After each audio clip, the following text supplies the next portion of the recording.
Is this the strongest French national team in history?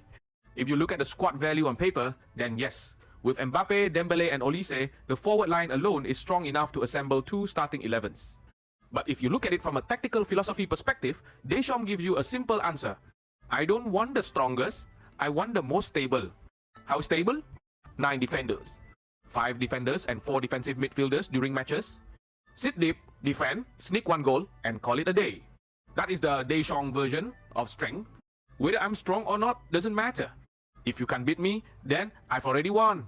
This squad announcement caused one shock after another, but once you understand Deschamps' defensive pragmatism, everything suddenly makes sense. Let's first look at who got left out. Real Madrid's midfield destroyer Camavinga, World Cup final hero Kolo Muani, Kingsley Coman, Pavard and others. A total of 13 members from the previous World Cup runner-up squad have been swept away. The most explosive omission is Camavinga, a Champions League starter for Real Madrid valued at €50 million, and he still got cut. Deschamps' reasoning was straightforward. Your form isn't good enough. You can't meet my requirements for high-intensity, highly disciplined defensive football. In his eyes, tactical discipline is more useful than being a Champions League starter.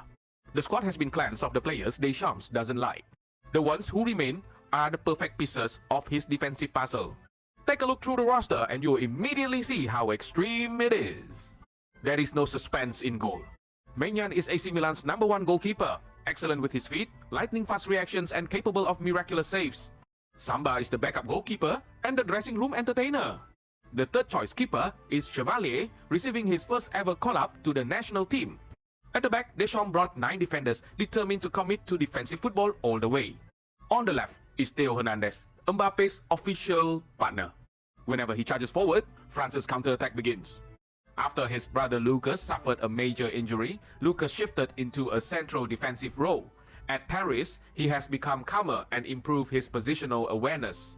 The centre-backs include Upamecano, a muscular beast with explosive athleticism who occasionally loses concentration. Liverpool's aerial powerhouse Konate dominates both penalty areas. Arsenal's Saliba possesses elite anticipation and is expected to become a starting defender at this tournament. On the right flank is Koundé, Barcelona's utility man. He can play centrally or on the right and is reliable in possession. Chelsea's Gusto is young and energetic, a useful option for increasing tempo from the bench. There is also Aston Villa's Digne, whose crossing ability is exceptional, while Lacroix provides insurance as a left-sided centre-back option. The midfield is the most dangerous issue within this squad. Deschamps only selected 5 midfielders. Real Madrid's Tchouaméni is the anchor at the base of midfield, responsible for ball winning and distribution. Rabiot is an all-round midfielder whose long legs allow him to cover enormous ground. The 3-5-year-old Kanté remains an impossible obstacle to overcome, a specialist in shutting down opponents. Paris wonderkid Zaire Emery is not yet 20 years old but already carries himself like a veteran leader. His dribbling and ball progression are full of flair. Romas Kone is a midfield engine who can both carry the ball and withstand physical battles. 5 players carrying 7 matches. Against teams like Spain or England, if Tchouaméni or Rabiot picks up a suspension, the entire rotation could collapse instantly. But Deschamps is betting that his defenders are tough enough and that the midfield only needs to destroy opponents. Creativity is not a requirement. And that brings us to an even more fatal problem. France lacks a midfield engine like Griezmann. Griezmann may be listed as a forward, but in Deschamps' system, he was the true metronome. Dropping deep to receive the ball, connecting the team with one-touch combinations, and delivering those deadly through balls during counter-attacks. Nobody in France understands that role better than he does. Without him, France's midfield consists almost entirely of hard men. Tchouaméni is tough, Rabiot is tough, Kanté is even tougher. They are all elite enforcers, but not one of them is a brain. This midfield can outrun you and overwhelm you with ball winning, but when the game becomes stuck, nobody can deliver the defense-splitting pass. That is France's biggest weakness. More dangerous than having too few midfielders. Up front, however, the French arsenal is fully loaded. Captain Mbappé remains France's sharpest sword. Dembélé, the newly crowned Ballon d'Or winner, is a 2-footed monster capable of causing chaos from either side. Bayern's Olise is a left-footed magician and was absolutely a franchise-level star this season. Paris winger Barcola possesses blistering pace and is clearly being groomed as Mbappe's successor on the left wing. Manchester City's number 10, Cherki, is technically gifted, capable of playing both centrally and out wide, and is one of Deschamps' favorite talents. Akliouche has already become the target of Europe's biggest clubs. Marcus Thuram is a complete centre forward.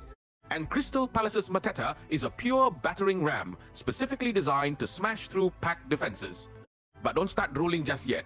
More than half of these forwards will be playing in their first World Cup. Deschamps has essentially handed a Swiss Army knife to a group of rookies and told them to figure out how to eliminate the opposition on their own. Experience? None. Big tournament mentality? Unknown. Can they handle adversity when trailing?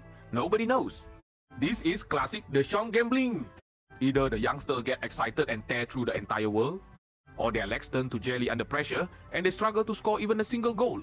On top of that, there's nobody in midfield to feed them. Without someone supplying the ammunition, these sports cars can burn fuel all day without going anywhere, no matter how fast they are. This is Deschamps' final creed. He doesn't talk about ideals. He talks about results. He doesn't want the most expensive squad. He wants the squad that can win. No creative mastermind in midfield? Fine. I have enough defenders. 40% possession? No problem. I'll steal one goal and close up shop. You can call him pragmatic. You can call him conservative. But you cannot deny that from 2018 to 2026, this Frenchman has been using an extraordinarily cold-blooded approach to move ever closer to a second World Cup trophy